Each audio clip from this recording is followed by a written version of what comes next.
Kanchipuram వకుడా silks నాణ్యత మా ప్రాధాన్యత. మదీనాగూడ, మియాపూర్, హైదరాబాద్ లో త్వరలో శుభారంభం.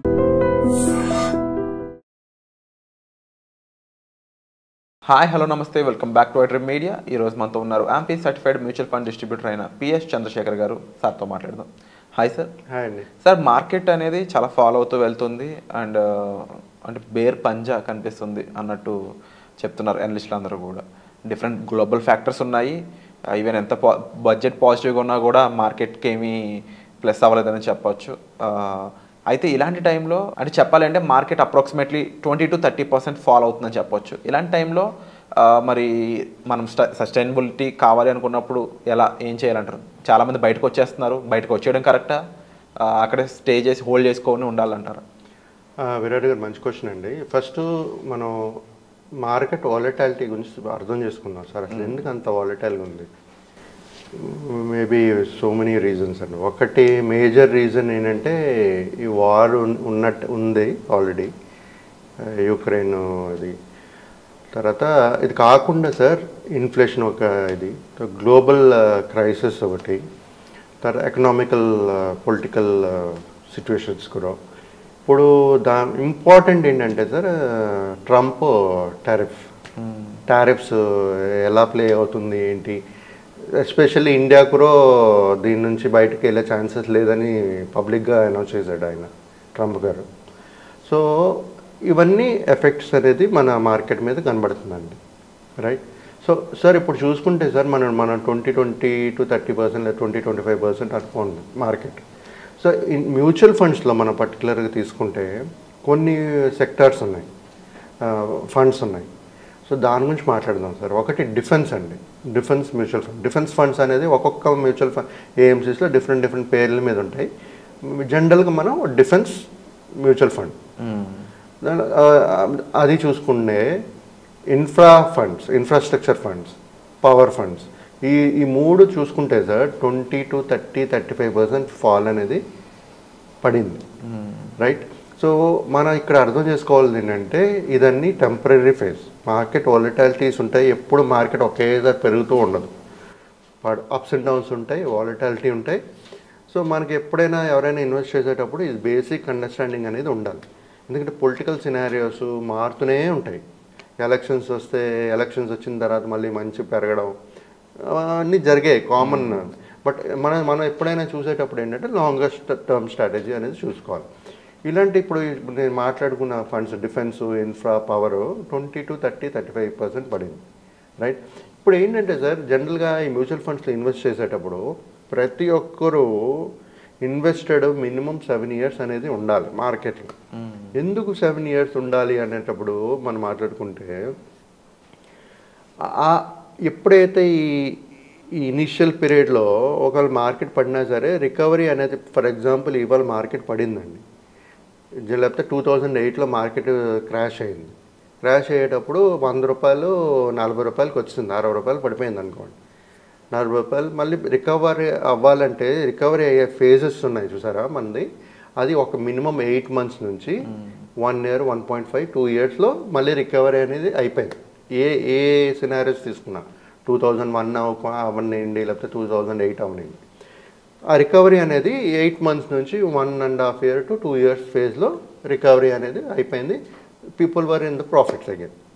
సో ఈ మార్కెట్ వాలటాలిటీ అనేది టెంపరీ కరెక్షన్ అనుకోండి. It's a correction actually. మనకి ఆపర్చునిటీ ఇచ్చేటప్పుడు మనం ఇన్వెస్ట్ చేసుకుంటూ పోవాలి.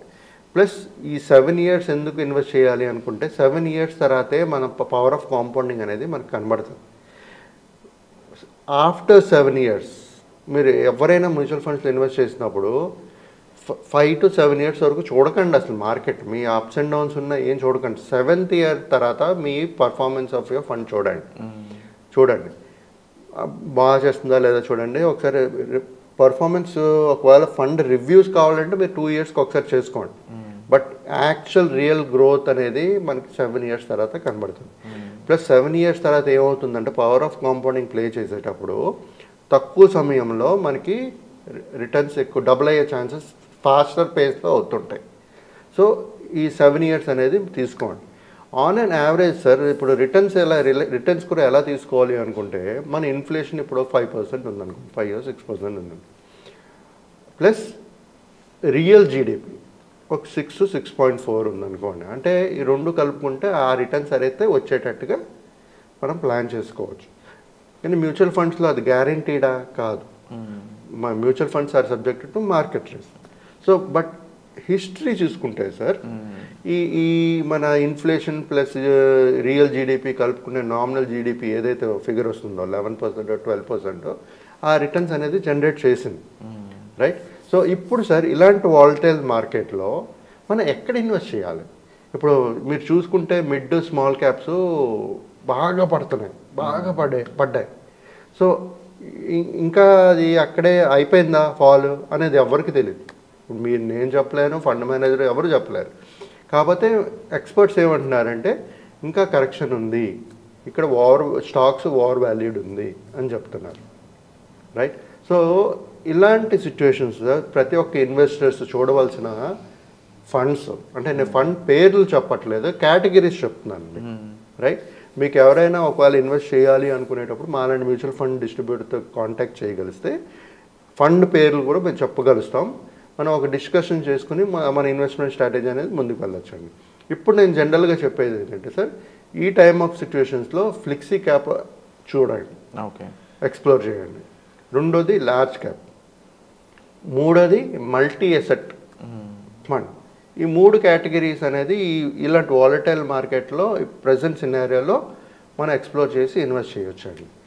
మిడ్ స్మాల్ ఎవరికైతే అంటే ఇలాగని చెప్పానని చెప్పి మిడ్ స్మాల్ చేయక్కర్లేదా చేయకూడదా అని అడిగారు అనుకోండి, ఎవరికైతే సమయం లాంగ్ టర్మ్ ఉందో 15 years 20 years గోల్ ఉందో వాళ్ళకు ఎస్ఐపి మూలంగా సిస్టమేటిక్ ఇన్వెస్ట్మెంట్ మూలంగా ఈ మిడ్ స్మాల్ కేటగిరీస్ కూడా చేయండి.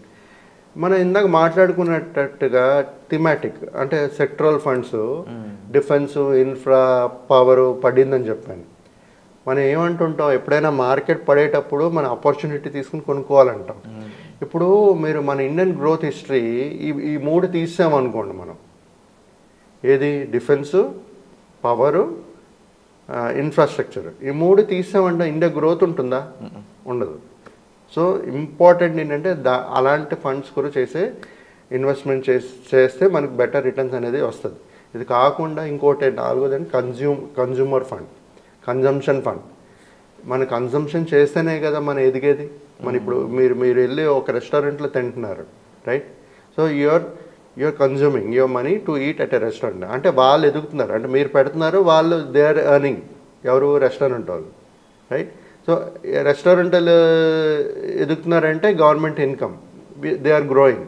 సో ఇండివిజువల్గా మరి ఎవరైతే ఇన్వెస్ట్ చేస్తుంటారో వాళ్ళ హోటల్ ఇండస్ట్రీలో ఇన్వెస్ట్ చేశారనుకోండి, స్టాక్ పరంగా లేకపోతే మ్యూచువల్ ఫండ్స్ పరంగా, ఆల్ గ్రోత్ కూడా కనబడుతుంది కదా, వాళ్ళకి రిటర్న్స్ వస్తాయి కదా. ప్రతి ఒక్కరు అర్థం చేసుకోవాలంటే ఈ సినారియోలో ఎక్కడ ఇన్వెస్ట్ చేయాలనేది ఇంపార్టెంట్ సార్.